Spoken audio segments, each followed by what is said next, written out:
ఓం నమో నారాయణాయ.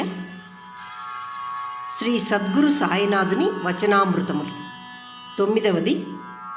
సాయి ఇక్కడ ఇలా చెప్పుచున్నారు, ఎవరైతే అన్ని వేళలా అన్నింటి యందు సాయితో అనుబంధం కలిగి ఉంటారో అతను క్రమముగా నా నివాసమే అవుతాడు అని. అనగా ఎప్పుడూ సాయి మన మనసులో మమేకమై ఉన్నారు అని భావించినప్పుడు సాయికి మనము నివాసం అవుతామట.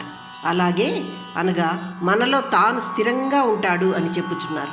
నేను ఆ విధంగా మీరు నేను ఒకటే అయ్యి వ్యక్తమవుతాము అని మరియు సాక్షాత్కరిస్తాను మీ యందు నేను అని సాయి చెప్పుచున్నారు. అలా భావించిన వారికి ప్రకాశము, స్పృహ అనునవి వేర్వేరుగా ఉండవు. ఇప్పుడు సాయి మనలోనే ఉన్నప్పుడు మనలో రజోతమో గుణములు వృద్ధి చెందక సత్వగుణములు వ్యక్తమై సౌమ్య మనస్కులమై ఉంటాం. మనం ఎప్పుడైతే సత్వగుణవంతులమవుతామో నిదానంగా మనము రాగద్వేషాలు, కోపము, ఇతరులను మనలా కాక వేరుగా భావించటం ఇవన్నీ వదులుకుంటాం.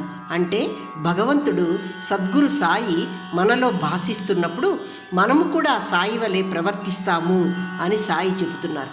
సాయిని మనస్సులో పొంది సాయి ప్రవర్తన మరియు సద్గుణములను అలవర్చుకున్న వ్యక్తి ఎప్పుడూ నిశ్చల నిర్మలుడై ఉంటాడు. అతను ఎల్లవేళలా ఎటువంటి సందర్భములోనూ శాంతిని నిలుపుకొనుటకు ఒక మార్గదర్శిగా నిలుస్తాడు అని చెప్పారు. పవిత్రతా తరంగాలు అతని నుండి ప్రసరిస్తూ ఉంటాయి అని సాయి చెప్పారు. ఇక్కడ పవిత్రతా తరంగాలు అంటే ఈర్ష్యాద్వేషాలు, నేను నువ్వు అనే ద్వంద్వ భావనలు అతనిలో ఉండక ప్రశాంత చిత్తుడై ఉండి అందరిలోనూ అటువంటి భావనలు ఏర్పడు విధమున ఆ వ్యక్తి ప్రవర్తిస్తాడు అని సాయి ఇక్కడ చెప్పారు. 10వది. కొంతమంది స్వార్థముతో ప్రకృతి సౌకర్యాలను కూడా ఇతరులకు లభించనివ్వకుండా ప్రవర్తిస్తూ ఉంటారు. వేరొకరు దీన్ని పొందకూడదు, ఇదంతయు నాదే అనే స్వార్థభావంతో ఉంటారు. ఇటువంటి వారికి ప్రకృతే తన సౌకర్యాలను ఇవ్వదు, నిరాకరిస్తుంది. ఇది ఒక చట్టము అని సాయి చెప్తున్నారు. ఈ ప్రకృతి యొక్క సౌకర్యాలను పొందటానికి ఎవరైనా ప్రకృతి పట్ల వినయ విధేయతలతో వ్యవహరించాలి అంటున్నారు. ఈ ప్రకృతి నా రూపము మరియు ఇందులోని జీవులన్నీ నా బిడ్డలు. నేను ఈ ప్రకృతిలో ఒక చట్టాన్నై ఉన్నాను. ప్రకృతి ధర్మానికి విధేయత చూపండి మరియు నాతో స్నేహంగా ఉండండి అని సాయి చెప్తున్నారు. అనగా ప్రకృతిని ఎలాగంటే అలా వాడుకోకండి. ఇప్పుడు భూమిని త్రవ్వి ఎన్నో చోట్ల అనేక అంతస్తుల భవనాలు కట్టేస్తున్నారు కదా, చెట్లను నరికి అంతా సిమెంటుమయం చేసేస్తున్నారు.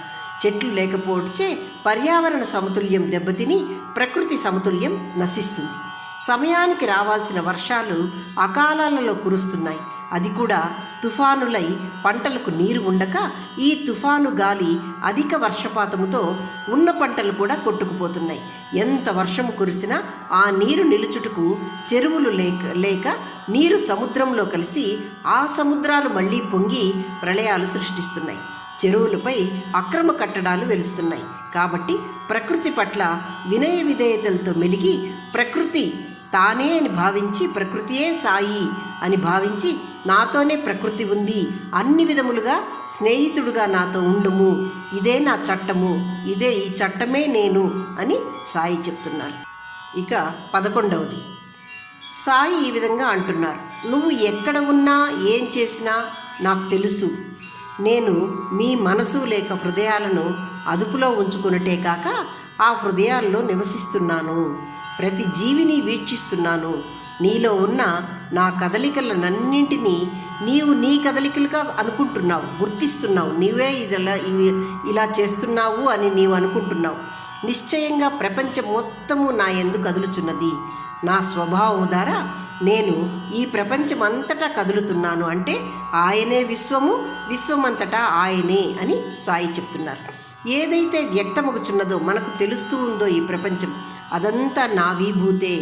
ఈ ప్రపంచంలో ఉన్న రకరకాల రూపాలు అన్నీ ప్రకృతి చరాచరాలు అన్నీ నేను సృష్టించినవే అని సాయి ఇక్కడ చెప్తున్నారు. అలాగే 12వది. మంచి గురువు లేక ఉపాధ్యాయుడు నిత్య విద్యార్థిగా ఉంటాడు అని సాయి చెప్తున్నారు. అనగా ఒక మంచి ఉపాధ్యాయుడు నేను ఇది నేర్చుకున్నాను, ఇక చాలు అని అనుకోడట. ఎల్లప్పుడూ ఏదో ఒకటి నేర్చుకుంటూనే ఉంటాడు అని సాయి తన సూత్రాలను, అమృత వాక్యాలను మనకు చెప్తున్నారు. ఓం నమో నారాయణాయ.